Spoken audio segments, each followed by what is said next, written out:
അസ്സലാമു അലൈക്കും വറഹ്മത്തുള്ളാഹി വബറകാതുഹു. ബിസ്മില്ലാഹിർ റഹ്മാനിർ റഹീം. അൽഹംദുലില്ലാഹി റബ്ബിൽ ആലമീൻ വസ്സലാത്തു വസ്സലാമു അലാ റസൂലില്ലാഹി വഅലാ ആലിഹി വസഹ്ബിഹി അജ്മഈൻ. അമ്മാ ബഅദ്. ബഹുമാനപ്പെട്ട സത്യവിശ്വാസികളെ, പണ്ടൊരു കഥ വിവരിച്ചു തരാറുണ്ട്. അതെന്താണെന്ന് വെച്ചാൽ, ഒരു സ്വാമീജി ഉണ്ടായിരുന്നു. ഈ സ്വാമീജിക്ക് വളരെ ഇഷ്ടമുള്ള ചെറിയ കുഞ്ഞി പൂച്ച ഉണ്ടായിരുന്നു. അപ്പോൾ ഈ പൂച്ച എപ്പോഴും സ്വാമീൻ്റെ കൂടെ തന്നെ വരും. അപ്പോൾ ഈ സ്വാമി എവിടൊക്കെ പോകുന്നുണ്ടോ, സ്വാമീജി എവിടൊക്കെ പോകുന്നുണ്ടോ, അവിടെയൊക്കെ പൂച്ച ഇങ്ങനെ വന്നുകൊണ്ടേയിരിക്കും. അപ്പോൾ സ്വാമീജി പൂജ ചെയ്യാൻ അമ്പലത്തിലേക്ക് പോകും. അപ്പോൾ അവിടെ പോകുമ്പോഴും ഈ പൂച്ച ഇങ്ങനെ തന്നെ വരും.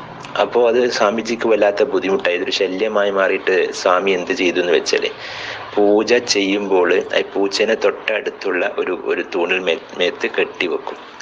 അങ്ങനെ എപ്പോഴും പൂജ ചെയ്യുമ്പോൾ ഈ പൂച്ചനെ അവിടെ കെട്ടിയിട്ടേക്കും. അവസാനം കുറച്ചു കാലം മുന്നോട്ട് പോകുമ്പോൾ ഈ സ്വാമി മരണപ്പെട്ടു. സ്വാമി മരണപ്പെട്ടപ്പോൾ തന്നെ പൂച്ചൻ്റെ വഴിക്ക് പോയി. പൂച്ചക്ക് വിഷമം വന്നു. പക്ഷേ ഇത്രയും കൊല്ലങ്ങളായിട്ട് പൂജ ചെയ്തുകൊണ്ടിരിക്കുന്നത് സ്വാമിജിയുടെ മറ്റു ശിഷ്യന്മാരൊക്കെ കാണാറുണ്ടായിരുന്നു. അപ്പോൾ സ്വാമിജി മരണത്തിന് ശേഷം ഈ ശിഷ്യന്മാർക്കൊക്കെ വല്ലാത്ത വിഷമം തോന്നി, പൂച്ചയെ കാണുന്നില്ല. അപ്പോൾ അവർക്കൊക്കെ വിഷമം, ഈ പൂച്ചനെ തേടി പിടിക്കണമല്ലോ. എന്തുകൊണ്ട് വെച്ചാൽ, പൂജ ചെയ്യുമ്പോൾ പൂച്ചേനെ തൊട്ടടുത്ത് തൂണിന്മേത്ത് കെട്ടിവെക്കണമെന്നാണ് അവർ വിശ്വസിച്ചിരിക്കുന്നത്. സഹോദരന്മാർ, ഇതൊരു സാങ്കല്പിക ഒരു കഥയാണെങ്കിൽ പോലും ഇന്ന് മുസ്ലിം സമുദായത്തിൻ്റെ അവസ്ഥ ഏകദേശം ഒരുപാട് പേരുടെ അവസ്ഥ ഇതേപോലെയാണ്. ഇന്ന് നമ്മളൊക്കെ ഓരോരോ കർമ്മങ്ങളെ ചെയ്യുന്നത് എന്തിനാ കൂടി യഥാർത്ഥത്തിൽ ചെയ്യുന്നത്, നമ്മൾ പ്രവാചകൻ ചെയ്തിട്ടുണ്ടോ എന്ന് ചോദിക്കാതെ കൂടി നമ്മൾ ചെയ്യുന്നത്. ഈ സ്വാമിജിയുടെ ശിഷ്യന്മാർ മനസ്സിലാക്കിയിരിക്കുന്നത് പൂജയുടെ ഒരു ഭാഗമാണ് പൂജയെ അവിടെ കെട്ടിയിടുക എന്നുള്ളതാണ്. ഒരു അനുഭവം ഒരു പണ്ഡിതൻ പറയുന്നുണ്ട്. ഒരിക്കലും ഒരു പള്ളിയിൽ വന്നിട്ട് ഒരു സഹോദരൻ നിസ്കരിക്കാൻ വന്നതാണ്. അപ്പോൾ സൂത്ര ഉണ്ട്, അതായത് യഥാർത്ഥത്തിൽ വലിയ പള്ളിയിൽ വലിയ വിശാലമായ സ്ഥലത്ത് നിസ്കരിക്കുമ്പോൾ നമ്മൾ മുന്നിൽ സൂത്ര വെക്കണം. എന്തെന്ന് വെച്ചാൽ നമ്മൾ നിസ്കാരത്തിന് മുന്നിലോട്ട് ഒരു മനുഷ്യനും നടന്നു പോകരുത്. അപ്പോൾ ഒരു സൂത്ര വെച്ച് സൂത്രന് മുന്നിലോട്ട് മനുഷ്യന്മാർക്ക് നടക്കാം. അപ്പോൾ ഈ സൂത്ര, ഇപ്പോൾ കുറെ പള്ളിയിൽ നമുക്ക് ഈ സൂത്ര ഉണ്ട്, ഒരു ബോർഡ്. അപ്പൊ ഈ മനുഷ്യനാവട്ടെ യഥാർത്ഥത്തിൽ ഒരു മതിലിന്റെ മുമ്പിൽ പോയിട്ടാണ് നിസ്കരിക്കുന്നത്. ശരിക്കും ഒരു നല്ലൊരു മതിൽ തന്നെ ഉണ്ട്, അതിന്റെ മുമ്പിലോട്ട് ആർക്കും പോകാൻ പറ്റില്ല. എന്നിട്ടും ഈ മനുഷ്യൻ സൂത്ര എടുത്തിട്ട് അവിടെ പോയിട്ട് മതിലിന്റെ മുന്നിൽ വെച്ചിട്ട് നിസ്കരിക്കുക. പാവം വിവരമില്ലായ്മയായിരിക്കുക. അതെന്തുകൊണ്ട് വെച്ചാൽ ചോദിച്ച് മനസ്സിലാക്കാൻ ശ്രമിച്ചില്ല. അപ്പൊ ഈ മനുഷ്യൻ വിചാരിക്കുന്നത് സൂത്ര എടുത്ത് നമസ്കരിക്കണം, എല്ലായിടത്തും ആണെങ്കിൽ സൂത്ര വെച്ചിരിക്കണം എന്നാണ് പാവം മനസ്സിലാക്കിയിരിക്കുന്നത്. യഥാർത്ഥത്തിൽ ഒരു മതിലിന്റെ മുമ്പിൽ അല്ലെങ്കിൽ ഒരു തൂണിന്റെ മുമ്പിൽ നിസ്കരിക്കുമ്പോൾ ഒരു സൂത്ര ആവശ്യമില്ല. ഇതേപോലെയാണ് സഹോദരന്മാർ ഇന്ന് മുസ്ലിങ്ങൾ ഒരുപാട് പേര് ഇബാദത്തുകൾ ചെയ്യുന്നത്. നമ്മൾക്ക് യഥാർത്ഥത്തിൽ മതപരമായ കാര്യത്തിന് മാത്രമാണ് അള്ളാഹുവാണ് സത്യം ഈ മുസ്ലിം ഉമ്മത്തിന് ചോദിക്കാനുള്ള മടി. അതിന് അന്വേഷണ ബുദ്ധിയില്ല. മറ്റെല്ലാത്തിനുണ്ട് സഹോദരന്മാരെ. ജീവിതത്തിന് ഏതേത് മേഖല, മൊബൈൽ ഏത് മേടിക്കണം, രോഗം വന്ന് ഏത് ഹോസ്പിറ്റലിൽ പോകണം, ഏത് ഡോക്ടറെ സമീപിക്കണം, വീടെടുക്കുന്ന ഏത് മാർബിള് എവിടുന്ന് തിരഞ്ഞെടുക്കണം, കാർ വാങ്ങണം, ഒരു 10 പേരിൻ്റെ അടുത്ത് ചോദിച്ച് ഇന്റർനെറ്റിൽ ഗൂഗിളിൽ സെർച്ച് ചെയ്തിട്ട് ഏറ്റവും നല്ല കാർ ഏതാണ്, നമ്മൾക്ക് മൈലേജ് കിട്ടുന്ന കാറ്, അസ്തഗ്ഫിറുല്ലാ, വസ്ത്രം വാങ്ങണം, വാച്ച് വാങ്ങണം. എല്ലാറ്റിലും നമ്മൾ ഒരുപാട് ചോദ്യോത്തരമുണ്ട്, അന്വേഷണമുണ്ട്. നമ്മളെ ഹൃദയത്തോട് ചോദിക്ക്. നമ്മൾ ദയവ് ചെയ്ത് നമ്മളെ തന്നെ കളവ് പറഞ്ഞ് പഠിപ്പിക്കല്, നമ്മളെ കള്ളനാക്കല്ലേ. നമ്മുടെ ഹൃദയത്തോട് ചോദിക്ക്. ഭൗതികമായ എല്ലാ കാര്യങ്ങളും നമ്മൾ ചോദിച്ച് അറിയുന്നുണ്ടല്ലോ. അസ്തഗ്ഫിറുല്ലാ. എന്തുകൊണ്ട് മതപരമായ കാര്യത്തിന് പോലും നമുക്ക് ചോദിക്കാനുള്ള ഒരു സന്മനസ് കാണിക്കാത്തത്?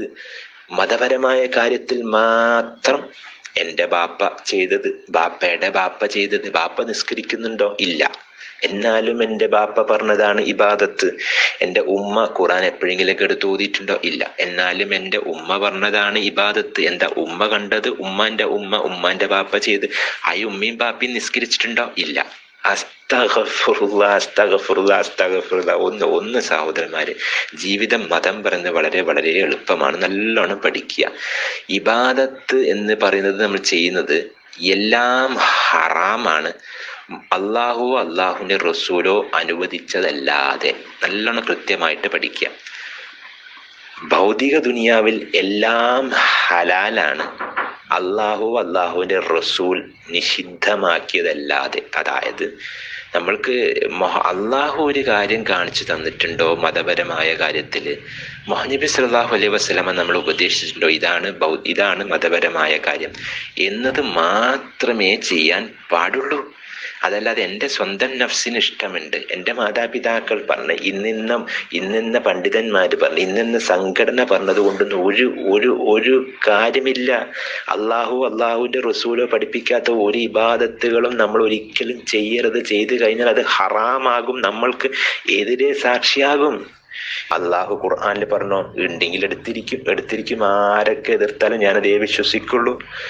ഇനി പ്രവാചകന്റെ സുന്നത്തിലൂടെ സഹിയായ ഹദീസിലൂടെ സ്ഥിരപ്പെട്ടതാണോ ഈ ഇബാദത്ത്, ഞാൻ ചെയ്തിരിക്കും. അത് ആരെതിർത്താലും ഞാൻ ചെയ്തിരിക്കും. ഇനി നബി സല്ലല്ലാഹു അലൈഹി വസല്ലം ചെയ്തിട്ടില്ല അങ്ങനത്തെ ഒരു തെളിവൊന്നുമില്ല. എൻ്റെ സ്വന്തം മാതാപിതാക്കൾ ചെയ്താലും പോലും ഞാനത് ചെയ്യില്ല. വളരെ എളുപ്പമാണ്. ഖുർആനിലുണ്ടോ സുന്നത്തിലുണ്ടോ എന്നുള്ളൊരൊറ്റ ചോദ്യം മാത്രമേ എല്ലാറ്റിനും ചോദിക്കാൻ പാടുള്ളൂ. ഇന്നിന്ന പണ്ഡിതൻ ഇന്നിന്ന സംഘടന ഒന്നും ചോദിച്ച തെളിവല്ല സഹോദരന്മാരെ, തെളിവല്ല. ഒന്ന് നല്ല ബോധജീവിക്ക്. ഇന്ന് ഇബാദത്തിന്റെ കാര്യത്തിൽ ഒരുപാട് പേര് തെറ്റിപ്പോണ്ട്. അവനവന്റെ ഇഷ്ടത്തിന് വേണ്ടി ഒരുപാട് ദിക്റുകൾ സമയം നോക്കാതെ എത്രയോ എണ്ണം തെറ്റിട്ട് ഒരുപാട് എന്തൊക്കെയോ ചെയ്ത് തീർക്കുന്നുണ്ട്. വേറെ ഭാഗത്തോ ഭൗതിക ദുനിയാവിൽ ഇപ്പൊ വേറൊരു തീവ്രത വരുന്നു. എല്ലാം ഹറാം. അങ്ങോട്ട് നോക്കിയാൽ ഇങ്ങോട്ട് നോക്കിയാൽ മുന്നോട്ട് നടന്നാൽ ബാക്കോട്ടേക്ക് നടന്നാൽ എല്ലാം ഹറാം. മൊബൈൽ ഹറാം, മൈക്ക് ഹറാം, ചോക്ക് ഹറാം, എല്ലാം ഹറാമാക്കും. യഥാർത്ഥത്തിൽ അള്ളാഹുവിന്റെ റസൂലോ ഹറാമാക്കിയത് മാത്രമേ ഹറാം എന്ന് വാക്കുപയോഗിക്കാൻ പാടില്ല. ഇമാം ഷാഫി റഹ്മത്തുള്ളാഹി അത്രമാത്രം സൂക്ഷ്മത പുലർത്താറുണ്ട്. പണ്ഡിതന്മാരൊന്നും ഒരു കാര്യം അങ്ങനെ വെറുതെ ഹറാം പറയില്ല.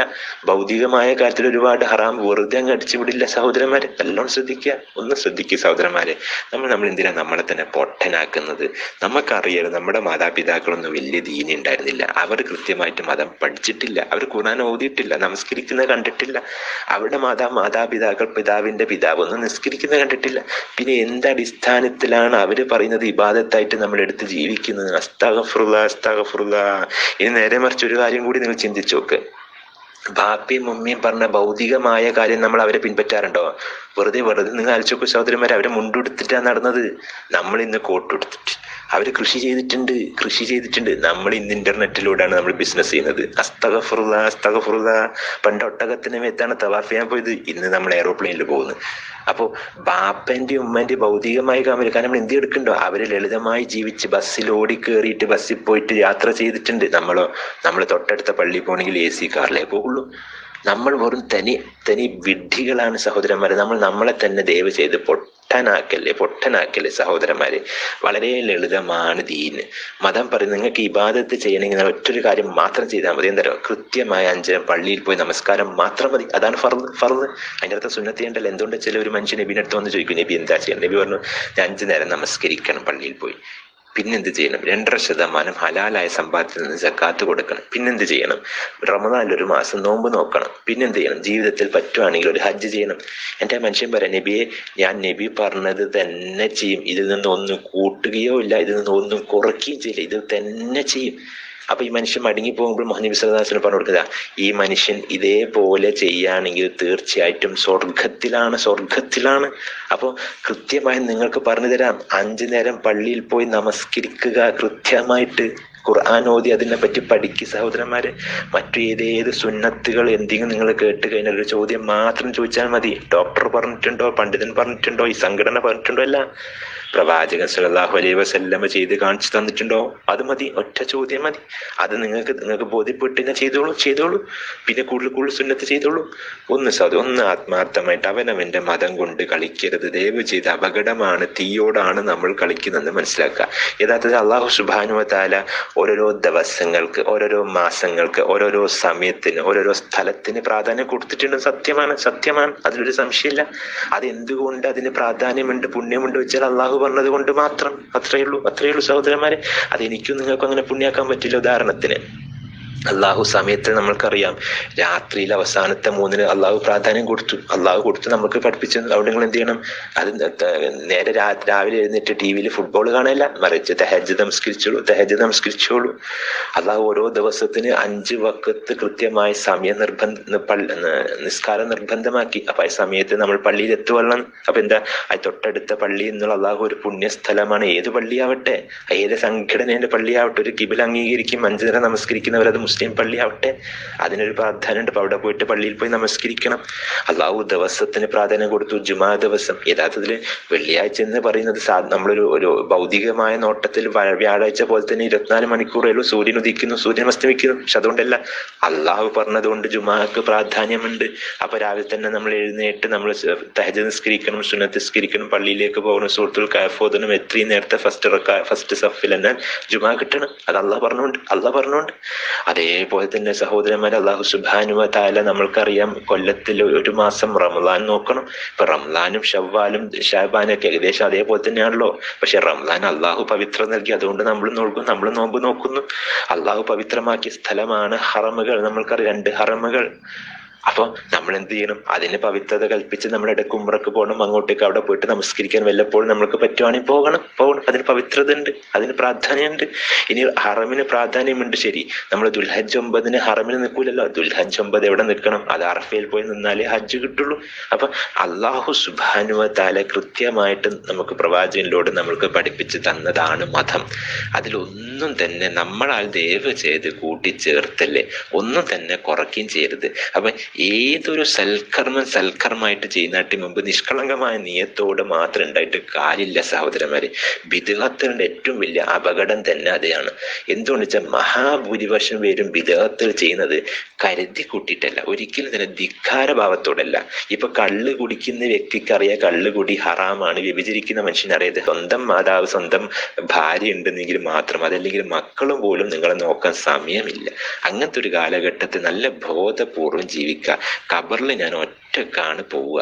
അവിടെ എന്താ ഉള്ളത്? എന്റെ ശുദ്ധ നിഷ്കളങ്കമായ തൗഹീദും പ്രവാചകൻ എങ്ങനെ കാണിച്ചു തന്നോ പ്രവാചകന്റെ സുന്നത്ത് ഒന്ന് പഠിക്കാനുള്ള ശ്രമം റസൂൽ ചെയ്തിട്ടുണ്ടോ? തീർച്ചയായിട്ടും ചെയ്തോളൂ. മുഹമ്മദ് നബി സല്ലല്ലാഹു അലൈഹി വസല്ലം ചെയ്യാത്തത് ഞാൻ ആര് പറഞ്ഞാലും അനുസരിക്കില്ല എന്ന് ഒരു ദൃഢപ്രതിജ്ഞയോടെ നീങ്ങുക.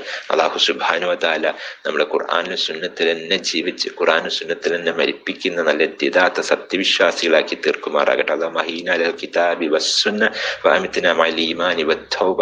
ഏറ്റവും നല്ല ഈമാന്റെ അവസ്ഥയിൽ മരണപ്പെട്ട് നാളെ പരലോകത്ത് നമ്മളെല്ലാവരും കുടുംബസമേത ജന്നാത്തുൽ ഫിർദൗസിൽ വെച്ച് കൂട്ടി അനുഗ്രഹിക്കട്ടെ. ആമീൻ. അസ്സലാമു അലൈക്കും വറഹ്മത്തുള്ളാഹി